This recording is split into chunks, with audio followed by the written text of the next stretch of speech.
Hello, welcome to Professional Academy 2015.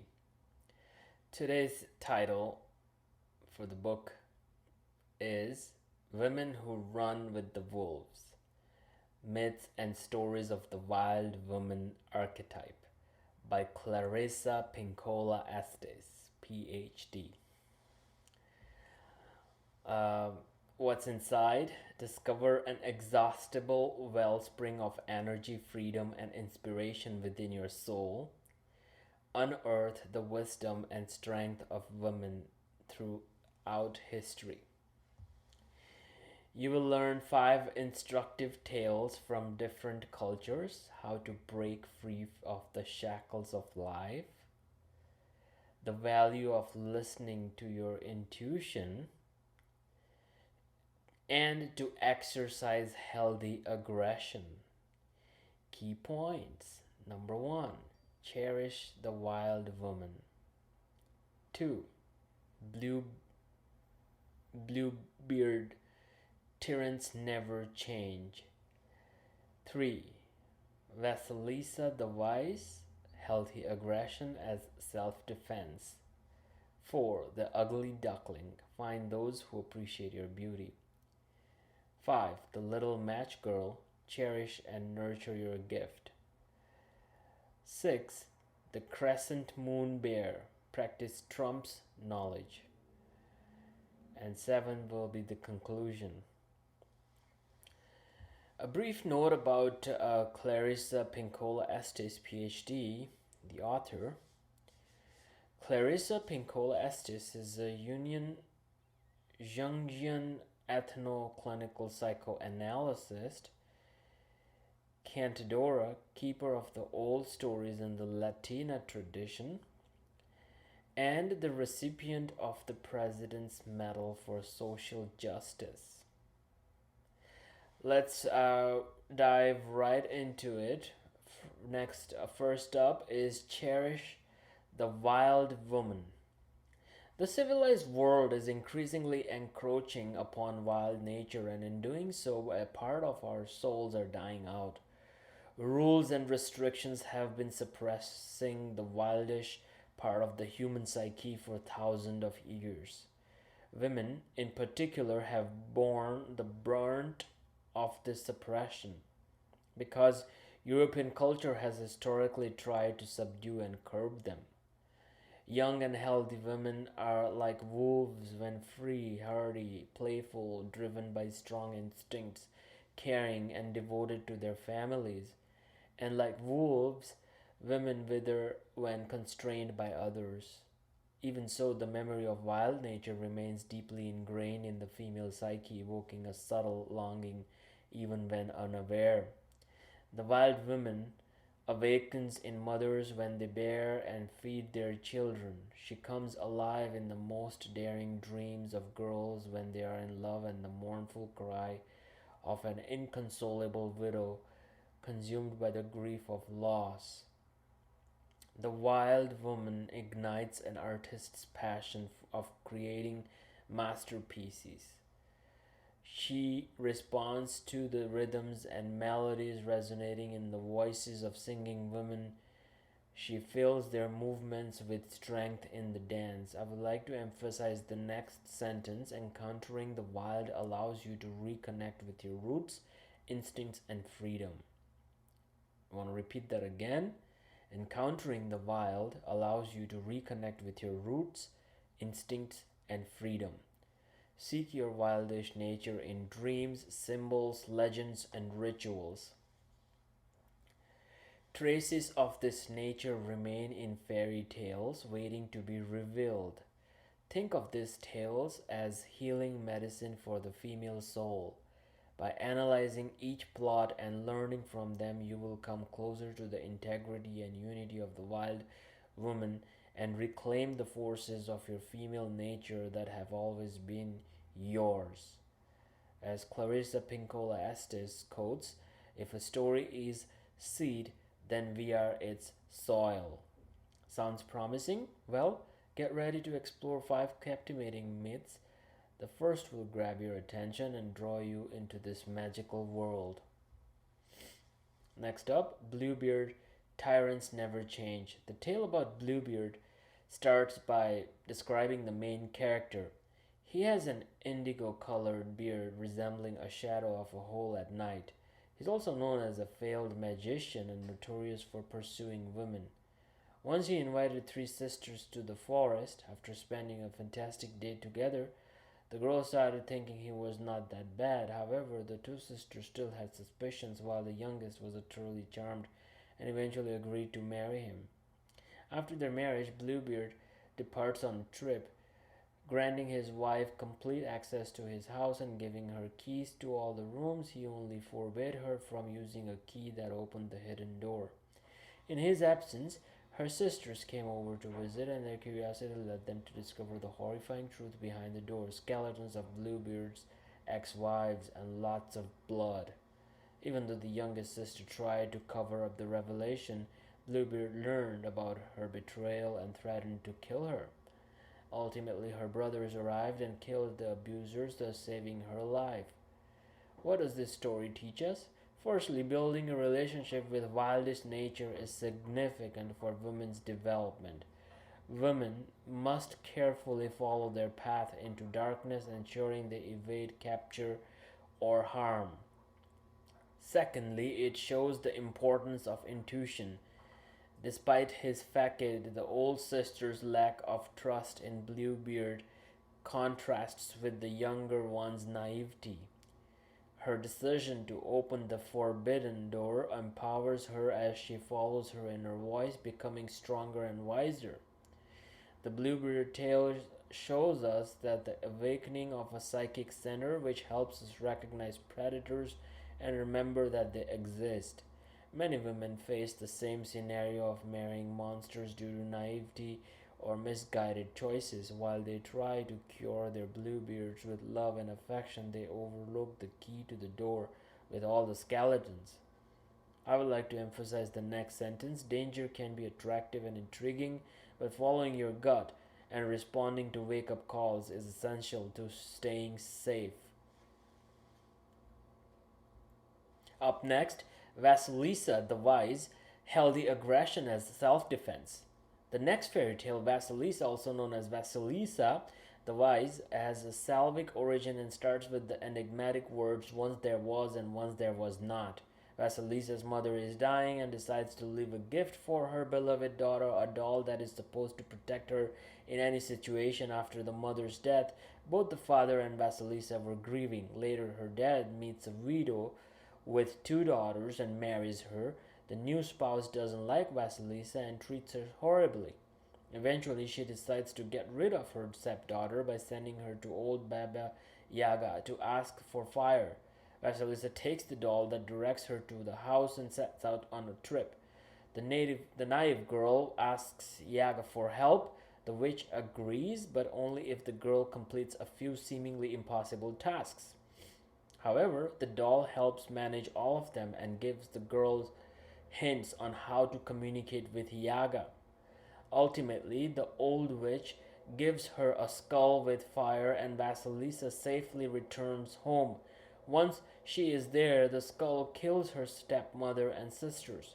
This fairy tale shows how a mother's blessing can bestow intuition onto a daughter. The bond between mothers and daughters is strong, and an experience exchange is a significant part of maturing. Across generations, they teach each other inner instincts such as sensing, seeing, and knowing. However, a girl can develop her instincts and consciousness about life only when she no longer has the guidance of her overprotective mother. During this period of self discovery and self reliance, she realizes that being overly kind or accommodating may not always serve her well. Instead, she learns the importance of forging a healthy relationship with her darker side. I would like to emphasize the next sentence: growing up means letting go of the excellent mother figure in your head. In the tale, Baba Yaga represents a wild woman. She is wise, strong, and fearsome. By meeting a wild goddess, Vasilisa learns to face the unfamiliar without wavering. She must respect her power and learn from Baba Yaga's wisdom. Yaga gives her lesson through chores, and Vasilisa obtains some of the witch's manners during this time. Did you know in Salvic folklore, Baba Yaga is a supernatural creature who lives in a forest hut that spins continually on birds' legs? The old witch is notorious for kidnapping, cooking, and devouring her victims, often preying on children. Up next, the ugly duckling find those who appreciate your beauty. The Ugly Duckling, written by Hans Christian Andersen, encourages outsiders to take their time to find their true selves. As the story begins, down by the river, a mother duck is watching her eggs start to hatch. As new ducklings are born, one egg takes much longer than the rest, but eventually a little creature emerges, and upon looking at him, his mother can't help but call him ugly. The other animals join in, bullying the little duckling while his mother tries to defend him. But she also wants him to disappear, so the duckling runs away. He meets different people and animals on his journey and always gets the same reaction. Throughout all this, he finds solace in watching the swans on the river and admiring their beauty. Eventually, the duckling approaches them to get acquainted. When they ask him to look at his reflection, he discovers he is one of them. Although his egg rolled accidentally into the duck family, he has always been a glorious swan. It just took him a little while to realize it. I would like to emphasize the next sentence. We often beg for love from those who cannot give it to us instead of turning to those who choose us in return. I would like to emphasize this very key sentence. We often beg for love from those who cannot give it to us instead of turning to those who choose us in return. This story's plot is universal. The little duckling symbolizes wild nature under the pressure of maltreatment. The duckling was never ugly, he just looked different. Likewise, we sometimes find ourselves around people who fail to recognize and value our beauty, causing us to doubt our worth and feel insignificant. However, the problem lies not with us, but with the inappropriate environment. To quote Clarissa Pinkola Estes, to support only one kind of beauty is to be somehow unobservant of nature. Being rejected by family creates a profound emotional impact, potentially leading to a lasting psychological complex. Children with problematic mother child relationships may retain echoes of their mother's voices well into adulthood. This voice persistently reinforces the false notion that you're no good enough. Society and families typically pressure girls to conform to certain expectations, such as wanting them to behave in a perfect way. But exploring your unique features is far more crucial than meeting the standards of others. When you accept your beauty, you no longer require validation from other people. It gives you the sweet freedom of being your true self. Next up, the little match girl. Cherish and nurture your gift. Creativity lies in simplicity. It is pure love for something, a person, a word, an image, or a place. It is a feeling so overwhelming that you cannot help but follow the flow and start creating. A woman's creativity flows like an inner river, filling her soul with love, yet this connection may face challenges from external poison such as pressure from her surroundings, which may obscure her ideas. Many women confess they are too tired, busy, or scared to fail while reconnecting with their inner selves. I would like to emphasize the next sentence. A woman must learn to say no to shoulds and make space for her wants. Additionally, Hans Christian Andersen's tale, the little match girl, portrays the consequences of losing focus. There once was a little orphan girl who lived in a dark forest. For a living, she bought matches for half a penny and sold them for a full penny. She used the money to buy bread. When winter came, it became even harder to sell matches as people walked past her unaware. Seeking warmth, she began lighting matches one by one. As she lit the first one, her imagination transported her to a warm house with a stove inside, but the flame quickly vanished along with the vision. She then used the second match, returned to that house, and saw a table adorned with delicious food. Yet once again the moment passed, returning her to the wintry street. With the strike of the third match, a gorgeous Christmas tree illuminated her surroundings. She then saw a star blazing across the sky and recalled her mother's words that it represented a departing soul. Soon after, her grandmother appeared, comforting her, and in the morning, the girl was found dead. The little girl's story illustrates how living in fantasies instead of taking action can lead to fatal consequences. Matches symbolize a gift she didn't use properly to save her life. The same happens to gifted women with beautiful voices or talent in writing or acting. They are shy and bury their gifts deep inside instead of showing them to the world. The main character made an effort to sell matches instead of pursuing warmth. Similarly, women invest their time and energy in things that aren't worth it. Next up, the crescent moon bear. Practice trumps knowledge. Finally, let's explore a Japanese tale that teaches patience and shows that emotion regulation is a long process, emphasizing that there are no quick fixes or magic pills. The story starts with a woman awaiting her husband's return from war. However, once he returned, his behavior took a drastic turn. He refused to enter the house and chose to sleep on the stones outside, isolating him in the forest. Despite his cold and aggressive demeanor, the wife remained determined to win back her husband's love and affection. Seeking guidance, she visited a healer who asked her to bring him a hair from the crescent moon at the bear's throat. Undeterred by the dangerous task, the young wife went on to the top of the mountain. On her way there, she kept repeating, Arigato Jasho, which means thank you for letting me climb upon your body. Eventually, she found the bear, but since it looked furious, it took her a few days to approach. She left food for the animal to establish trust before revealing her purpose. When the bear attacked, she calmly explained her mission and reminded the bear of the food she had left as an offering. Moved, the bear allowed her to take a hair. However, when she returned to the healer, she was quite disappointed.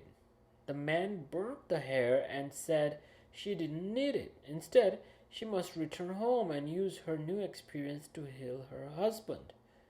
I would like to emphasize the next sentence. No piece of advice is as effective as experience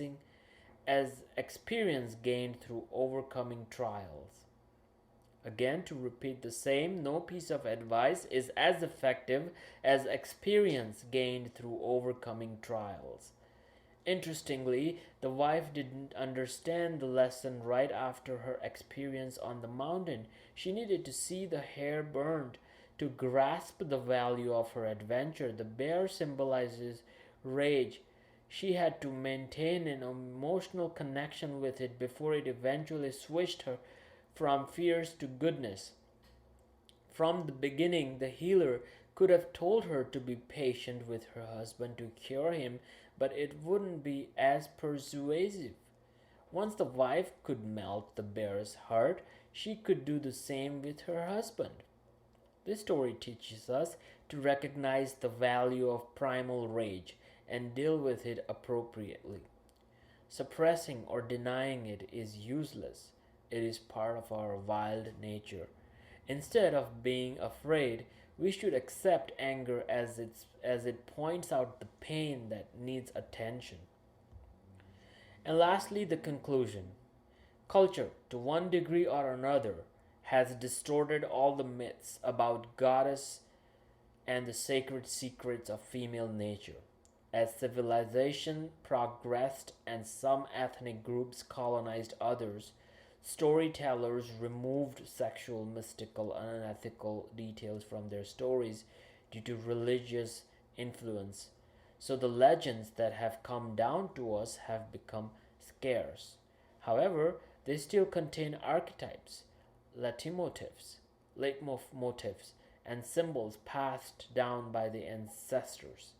And the same elements exist in our psyche, the part that connects us with all living and dead people on the planet. Therefore, we often react to the tales as we hear as if we can see a part of our lives in them. But in reality, it's more like we listen to echoes of shared experiences from the collective unconscious. People shared stories long before psychotherapy, art, and science emerged. Elders in ancient tribes used legends to give their descendants knowledge or warn them. Tales were passed down from generation to generation, and when a mother retold the family legend to her daughter, the voices of all the women who once lived on earth and knew this story came out of her mouth. Therefore, fairy tales connect modern women with ancient, unbridled female energy, providing strength and inspiration to resist those who seek to tame them. I would like to leave you with final try these tips. Explore the famous psychiatrist Carl Jung's works on the unconscious and archetypes. For example, Symbols of Transformation 1952. Recall and analyze the fairy tales and legends your parents told you as a child. You might be surprised to find new insights and valuable lessons in them. And finally, discuss with your older relatives what rituals the women in your family adhered to. Reflect on the actions from which your great grandmothers drew strength and peace. And that concludes our summary for today. I hope you enjoyed the video. If you did, please drop a like and share this video within your social network. And if you're new to the channel, please subscribe and hit the notification bell icon so you will receive all our updates. Until next time, it's goodbye for now. I'll see you in the next one.